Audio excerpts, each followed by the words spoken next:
கடைசி பாராளுமன்ற உரையிலே நான் சொல்லியிருக்கிறேன், நெடுந்தீவு கச்சதீவை மட்டுமல்ல ஒட்டுமொத்த தமிழ் பேசும் மண்ணையும் அண்ணன் விஜய் அவர்களிடம் கொடுத்து விடுங்கள் என்று. Chennai Samartha Aviation College, best aviation college in Tamil Nadu. GT Holidays and Max Gold Cash for Gold. Call 044-4545-4545. Presents Behind Notes Mudalvar Vijay. Nayagan to Jananayagan. Supported by the Chennai Mobiles and Electronics Furniture Appliances. VGP Universal Kingdom. Powered by Saubhagya Home and Kitchen Appliances. Velamal Nexus. முதல்வர் எம்ஜிஆருக்கு பிறகு யாழ்ப்பாணத்திலே விஜயை தெரியாத பிறக்காத குழந்தையும் இல்லை. அதிகப்படியான மக்களால் நேசிக்கப்பட்ட ஒரு தலைவனை தேர்ந்தெடுப்பதன் மூலம் அரசியல் என்பது சாக்கடை அல்ல, அங்கே கடவுளும் இருக்கலாம் என்கின்ற ஒரு விடயத்தை இன்றைய தினம் இந்த தமிழக மக்கள் மறுபடியும் நிரூபித்திருக்கிறார்கள். இலங்கையில் இருக்கிற ஒவ்வொரு அரசியல் ஞானிகளும் ஞாபகவான்களும் சொன்னார்கள், தலைவருக்கு 30 சீட்டும் கிடைக்காது, 10 சீட் தான் கிடைக்கும் என்று. நான் மட்டும்தான் என்னுடைய தனிப்பட்ட முகப்புத்தகத்தில் எழுதியிருக்கிறேன் 100 சீட் தாண்டும் என்று. ஜாம்பவான்களை பார்த்திருக்கிறீர்கள் என்று. அண்ணனை பார்க்கவில்லை தானே நீங்கள் விலகாலும், இப்போதுதான் அண்ணனை பார்த்திருக்கிறீர்கள். அதுதான் அந்த ஜாம்பவான்களுக்கும் ஒரு மக்கள் நாயகனுக்கும் ஜனநாயகனுக்கும் உள்ள வித்தியாசம், அவ்வளவுதான். டிஎம்கே கட்சியாக இருக்கட்டும், ஏடிஎம்கே கட்சியாக இருக்கட்டும், நாம் தமிழர் கட்சி தலைவர் சீமானாக இருக்கட்டும், எங்களுடைய வலிகளை இதுவரை இவர்கள் விற்றுத்தான் பிழைத்திருக்கிறார்கள். எங்களுக்கு மிகவும் வலிக்கிறது. ஆனால் எங்களுடைய முதல்வர் விஜய் அவர்களை பிடிக்குவதற்கு ஒரே ஒரு காரணம், இன்றை வரை தமிழனின் வலியை வித்து அரசியலுக்கு முதல்வர் விஜய் அவர்கள் வரவில்லை. இந்த நாம் தமிழர் கட்சி எவ்வாறு எல்லாம் ஒரு அரசியல் தலைவனை விமர்சிக்க முடியுமோ அவ்வாறு கேவலமாக விமர்சித்தும் வென்ற போது என் தலைவன் போன இடம் அந்த நாம் தமிழர் கட்சியினுடைய கட்சி காரியாலயம். முதலும் கடைசியும் ஆசை முதல்வர் விஜய் அவர்களை கண்ணால் பார்க்க வேண்டும் என்ற ஒரே ஒரு ஆசை மட்டும்தான். இலங்கையிலிருந்து தமிழ் சார்ந்தவர் ஒரு நபர் எம்பி அர்ச்சுனா ராமநாதன் அவர்களை அன்போடு மேடைக்கு அழைக்கிறோம். பாசத்துக்கு ஒரு வசனம் ஒன்று சொல்லுவார்களா இருந்தால் அது தமிழ்நாடு. தமிழ்நாடு என்றால் பாசம், பாசம் என்றால் தமிழ்நாடு. அந்த ஒட்டுமொத்த தமிழ்நாட்டுக்குமே ஒரு தலைவன் இருக்கிறானாக இருந்தால் எங்களுடைய முதலமைச்சர் இளைய தளபதி விஜய் அவர்களுடைய இந்த இன்றைய சிறப்பு நிகழ்ச்சியில் இலங்கையில் ஜாழ்ப்பாணத்தில் இருந்து தமிழ் பேசுகின்ற ஒரு உறவாக எங்களுடைய இளைய தளபதி விஜய் அவர்களை அரசியல் தாண்டி தனிப்பட்ட ரீதியிலும் கொள்கை ரீதியிலும் ஆழமாக நேசிக்கின்ற ஒரு சமூகத்தில் இருந்து இன்றைய தினம் ஒரு செய்தியை இந்த தமிழ்நாட்டு மக்களுக்கு நான் கொண்டு வந்திருக்கிறேன். என்னுடைய பேர் வைத்தியர் ராமநாதன் அர்ச்சுனா. நான் ஒரு பாராளுமன்ற உறுப்பினரும் வைத்தியரும் கூட. உண்மையாகவே இளைய தளபதியினுடைய இந்த சிஎம் விஜய் ஆகிய நான் என்கின்ற அந்த வசனத்தை 2 கண்களாலும் நேரடியாக பார்க்க வேண்டும் என்று ஆசைப்பட்ட இலங்கை தமிழர்களில் நானும் ஒருத்தன். ஆனால் அன்ஃபார்ச்சுனேட்லி ஏதோ தெரியலை, கடவுளுக்கும் அதுக்கு விருப்பமில்லை போல இருக்குது. என்னால் அன்றைய தினம் மேக்ஸிமம் ட்ரை பண்ணி நான் வர முடியலை. ஆனால் இன்று இந்த மண்ணில் நான் நிற்கின்ற போது இன்றைய தான் நான் 2வது தடவையாக சென்னைக்கு வந்திருக்கிறேன். தொட்டி பட்டி எங்குமே நான் திரும்புகின்ற போதும் நான் இன்றைக்கு ஒரு ஊபர் டிரைவரோட ஏறி அண்ணன் முதலமைச்சர் என்ன மாதிரி நீங்கள் நிற்கிறீங்கன்னு சொன்னபோது அவர் கடவுள் சார் அப்படின்னு சொன்னார்.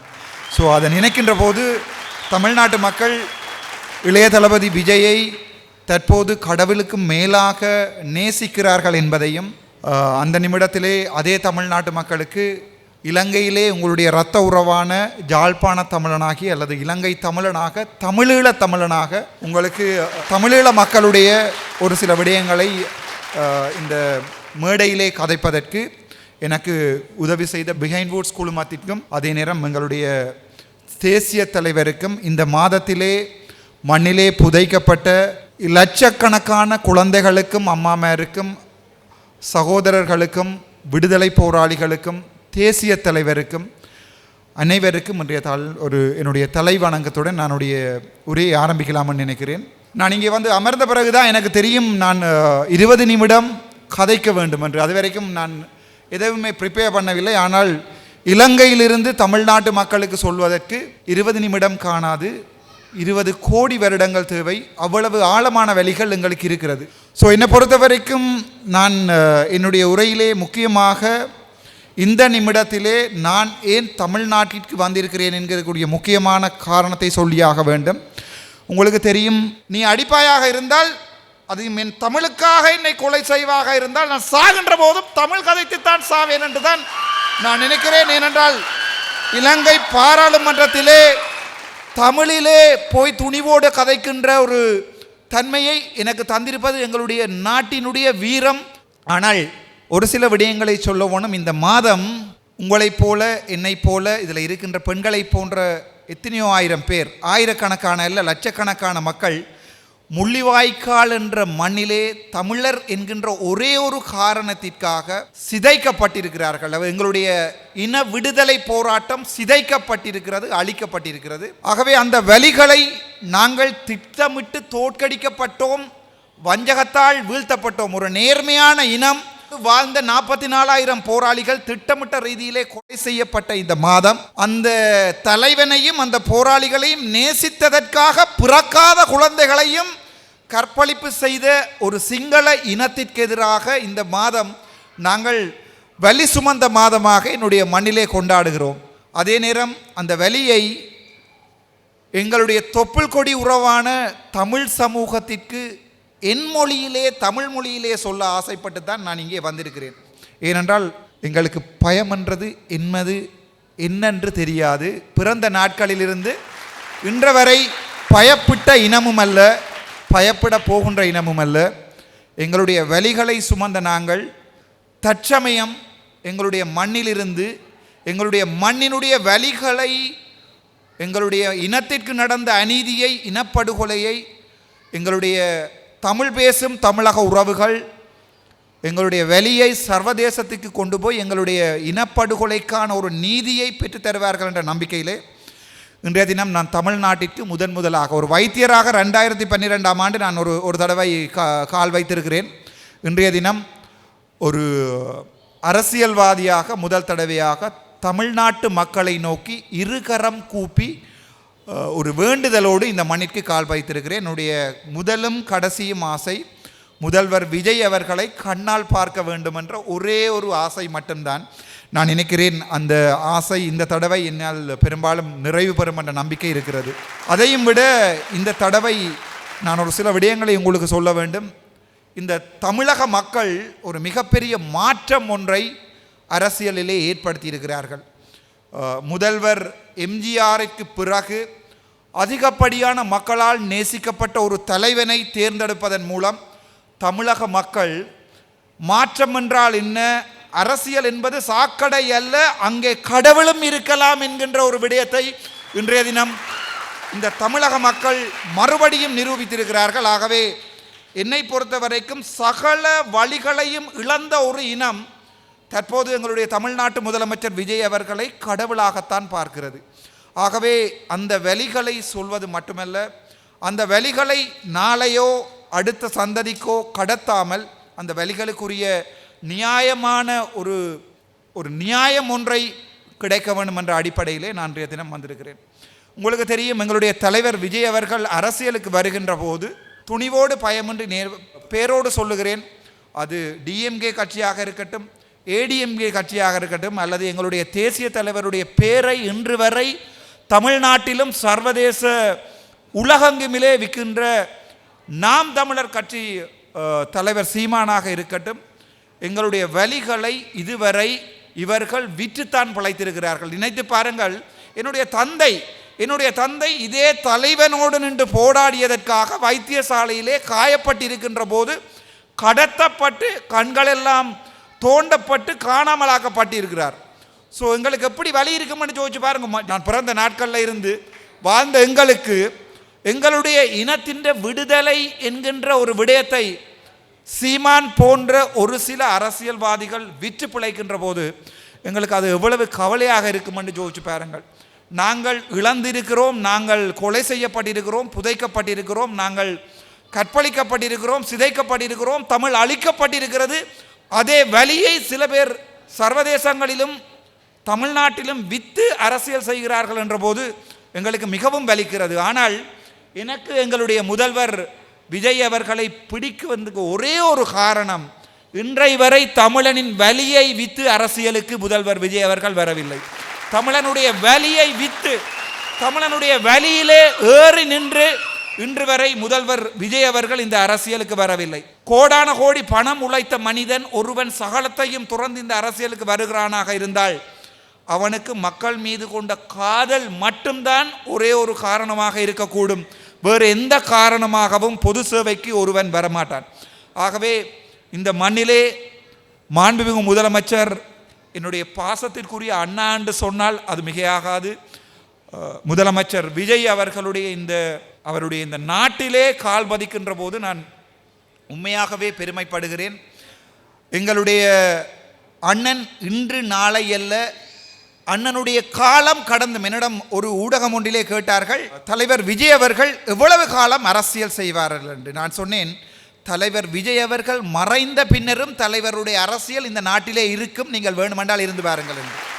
ஏனென்றால் எந்த ஒரு அரசியல் காரணத்துக்காகவும், எந்த ஒரு பண தேவைக்காகவும், எந்த ஒரு சுகபோகங்களுக்காகவும் எவனொருவன் சகலவற்றையும் திறந்துவிட்டு இந்த அரசியலிலே மக்களுக்காக, மக்கள் அன்பிற்காக அரசியல் செய்கின்றானோ அவன் மறைந்தும் மக்கள் மனதிலே வாழுவான் என்பது அரசியல் தத்துவம்.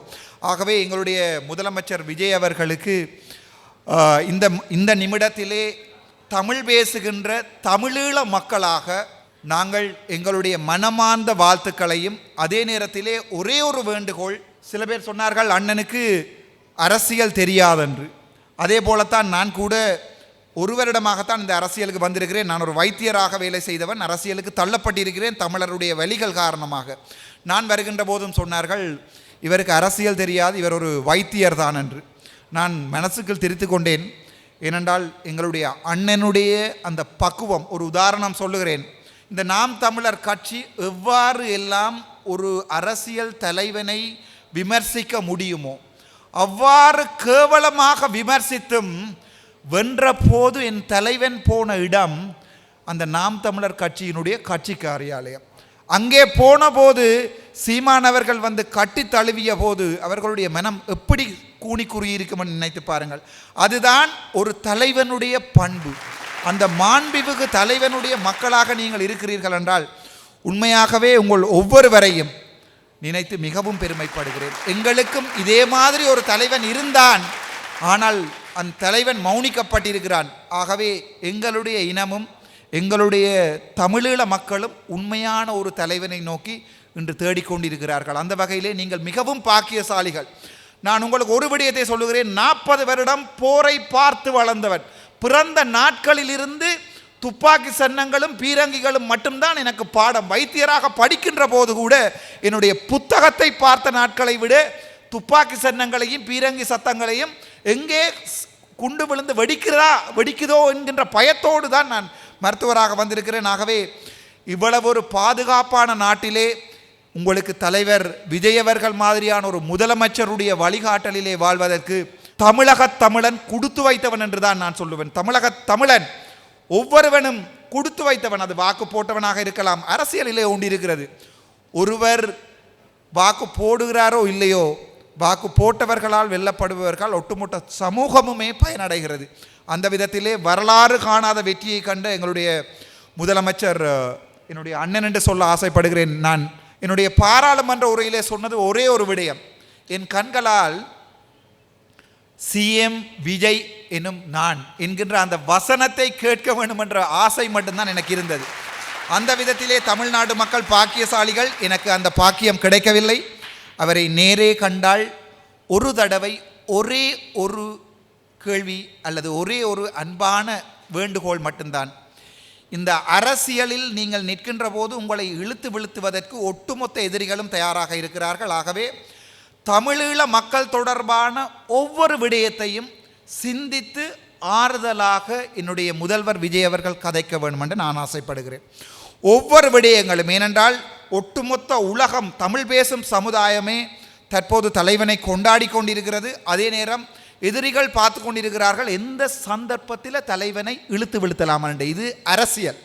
ஆகவே இந்த நிமிடத்திலே தமிழீழ மக்கள் தொடர்பாக கதைக்கப்படுகின்ற ஒவ்வொரு விடயங்களும் ஆழமாகவும் புரிதலுடனும் மனப்பக்குவத்துடனும் சிந்தித்து எங்களுடைய தலைவர் விஜய் அவர்கள் நடக்க வேண்டும் என்பதை நான் மிகவும் ஆழமாக கேட்டுக்கொள்கிறேன். தமிழருடைய பிரச்சனையிலே எந்த அவசரமும் இல்லை. இலங்கையிலிருந்து இதே அதிமுகவுடன் நின்ற அரசியல் கட்சி தலைவர்களும் திமுகவிடம் பணம் வாங்கிய அரசியல் கட்சி தலைவர்களும் நாம் தமிழர் சீமானுடன் நின்ற அரசியல் தமிழ் கட்சி தலைவர்களும் இன்றைய தினம் அறிக்கை விட்டு கொண்டிருக்கிறார்கள். தமிழக முதல்வர் விஜய் அவர்கள் தமிழீழத்தை பெற்றுத்தர வேண்டும் என்று. நான் இங்கே சொல்ல விரும்புவது, என்னுடைய அண்ணனை நேசிக்கின்ற ஒரு மனிதனாக சொல்ல விரும்புவது, அண்ணா அமைதியாக இரு, காலம் உனக்கு பதில் சொல்லும், அந்த பதிலை நீ சொல்லிக்கொள், அவசரப்படாதே. நீ சொல்லுகின்ற ஒவ்வொரு வார்த்தைகளும் உனக்கு எதிராக பாவிக்கப்படலாம். நீ அமைதியாக இரு. உன்னை இவ்வளவு விமர்சித்தா போதும். நான் உங்களை என் மனதிலே தலைவனாக அல்லது ஒரு முன்னோடியாக அரசியல் மேதாவியாக பார்த்தது உங்களுடைய புன்சிரிப்பில் மட்டும்.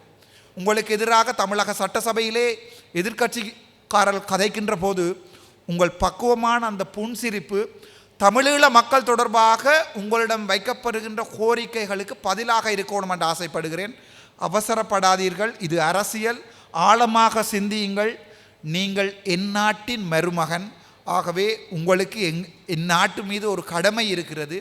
அண்ணா அவசரப்பட வேண்டாம். உங்களுடைய தனிப்பட்ட வாழ்க்கையாக இருக்கட்டும், தமிழீழ மக்கள் தொடர்பான உங்களுடைய சிந்தனைகளாக இருக்கட்டும், ஆழமாக நின்று நிதானித்து ஒவ்வொரு வசனங்களாக கதையுங்கள். இங்கே அரசியலிலே எதிரிகள் தான் அதிகம், அரசியலிலே நண்பர்கள் யாரும் இல்லை. அதுதான் என்னுடைய கடைசியும் மிகவும் ஆழமான வேண்டுகோள். எங்கே என் அண்ணன் ஒரு வசனம் பிழையாக கதைத்து விடுவாரா என்று என்னுடைய மாண்புமிகு முதலமைச்சர், என்னுடைய சொந்த அண்ணன் போன்று நினைக்கக்கூடிய அண்ணன் விஜய் அவர்களை நோக்கி நான் ஒவ்வொரு ஸ்பீச்சையும் பார்க்குறேன். உங்களுடைய தமிழ் சமூகம் பார்க்கிறது. அண்ணா அவசரப்படாதீர்கள், புன்முறுவலுடன் கடந்து போங்கள். உங்களுடைய மனதில் எது சரியென்று பட்டது, உங்களுக்கு எங்களுடைய வலிகள் விளங்கினால் அந்த வலிகளுக்கு உங்களால் என்றாவது ஒரு நாள் மருந்து தர முடியுமாக இருந்தால், இந்த திரை வாழ்க்கையிலே நீங்கள், நான் நினைக்கிறேன் யாழ்ப்பாணத்தில் இருக்கிற ஒட்டுமொத்த சமூக மக்களின் கதாநாயகன். யாழ்ப்பாணத்திலே விஜயை தெரியாத பிறக்காத குழந்தையும் இல்லை, அவ்வளவுதான் சொல்லுவேன்.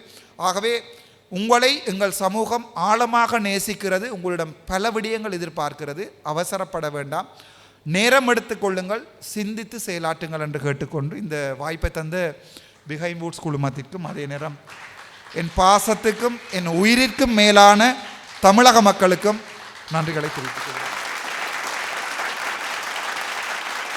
Thank you sir, thank you so much. ஒவ்வொரு வார்த்தைகளுமே ரொம்ப அழுத்த திருத்தமாக இருந்தது அப்படின்னு தான் மக்களும் அதை நம்புவாங்க. நீங்கள் எல்லாம் பேசும்பொழுதே நான் ஒரு விஷயம் நோட் பண்ணேன், ரொம்ப யோசித்து கதைக்கணும். அதாவது நீங்கள் சிஎம் சார் கிட்ட சொல்கிற ஒரு விஷயம் யோசித்து கதைக்கணும், அரசியல் அவ்வளோ சாதாரணமான விஷயம் அல்ல அப்படின்றீங்க. ஸோ நீங்கள் வந்த அந்த அரசியல் டைம்லையும் நிறைய விஷயங்கள் நீங்கள் பார்த்துருப்பீங்க.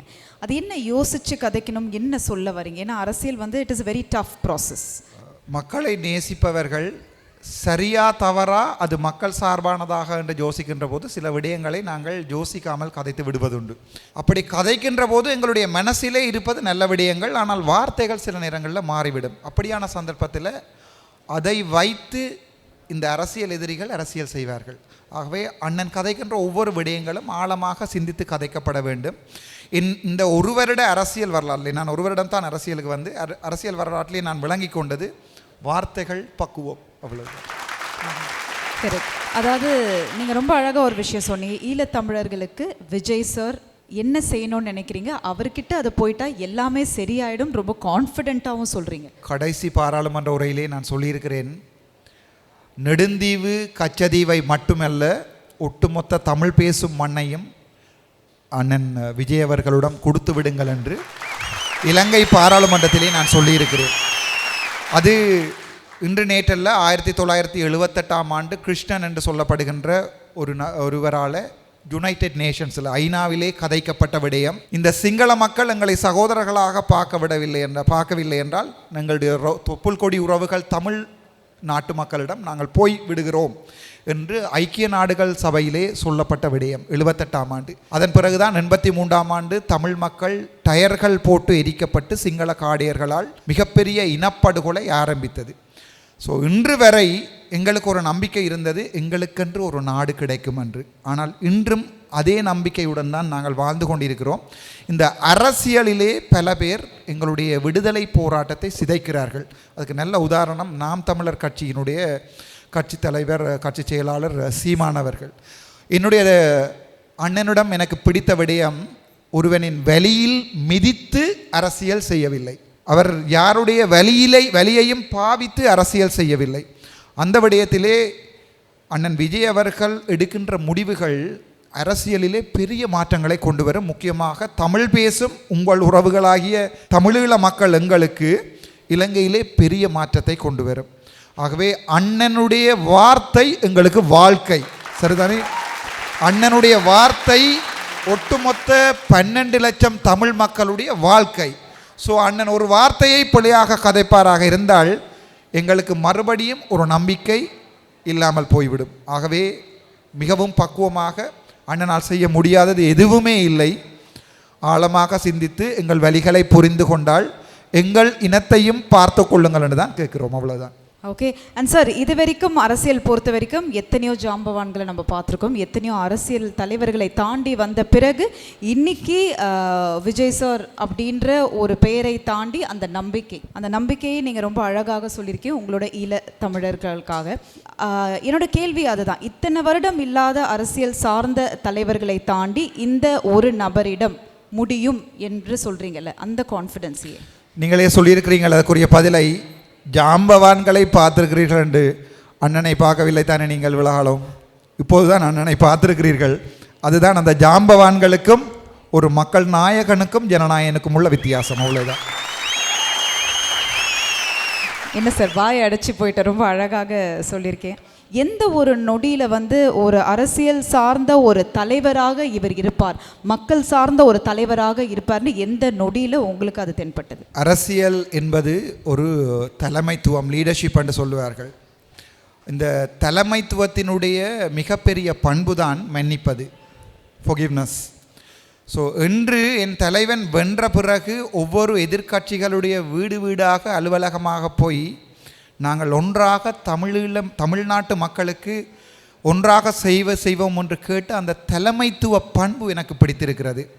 இன்று வரை யாரையுமே கேவலமான வார்த்தைகளால் விமர்சிக்காத அந்த பண்பு எனக்கு பிடித்திருக்கிறது. வாழ்ந்த சுகபோக வாழ்க்கைகளை எல்லாம் உதறி தள்ளிவிட்டு மக்களுக்காக சேவை செய்யணும் என்று நினைத்து அந்த தலைமை பண்பு பிரித்திருக்கிறது. அது ஜாம்பவான்களிடம் இல்லை, அண்ணனிடம் இருக்கிறது. அவ்வளோதான் வித்தியாசம்.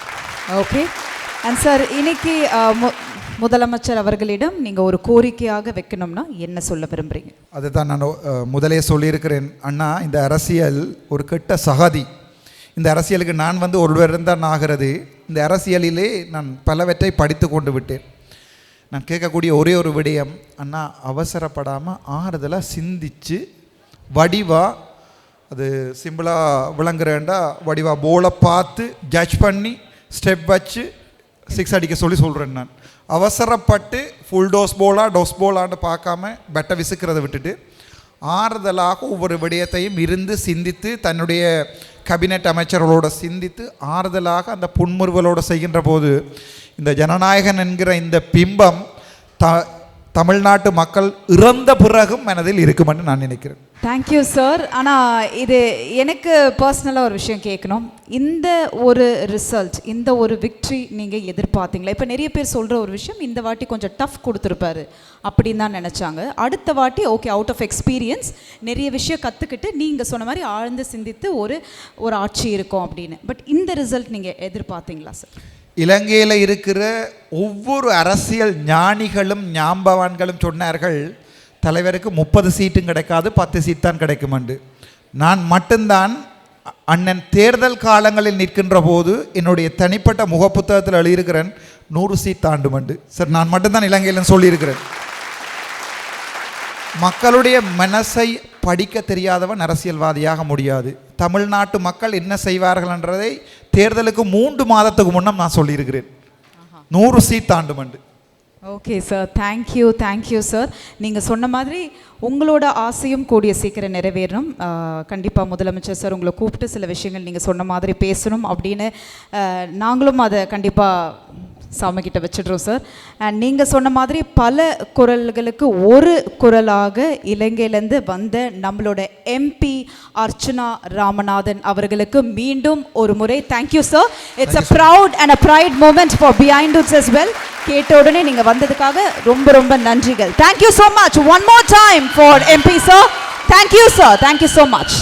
முதல்வர் Vijay Nayagan to Jananayagan. Title sponsor சென்னை's Amirtha aviation, hotel management, nursing, ஈஸியா படிங்க சேலரியோட, GT holidays, South India's number 1 travel brand. உங்கள் தங்க நகையை விற்று பணம் பெற maths gold, call 0444545 max gold, cash for gold. Supported by the Chennai mobiles மற்றும் எலக்ட்ரானிக்ஸ் ஃபர்னிச்சர்ஸ். மொபைலுக்கு சென்னை மொபைல்ஸ் அப்ளையன்சஸ்க்கு digital hub all in one store. VGP Universal Kingdom, சன்னை விட ஃபன் அதிகம். பவர்ட் பை சௌபாகியா home and kitchen appliances, Velammal Nexus, dedicated to excellence. Chennai's Amartha Aviation College, best aviation college in Tamil Nadu. GT Holidays and Max Gold, Cash for Gold. Call 044-4545-4545. Presents Behind Notes Mudalvar Vijay, Nayagan to Jananayagan. Supported by the Chennai Mobiles and Electronics Furniture Appliances. VGP Universal Kingdom. Powered by Saubhagya Home and Kitchen Appliances. Velammal Nexus.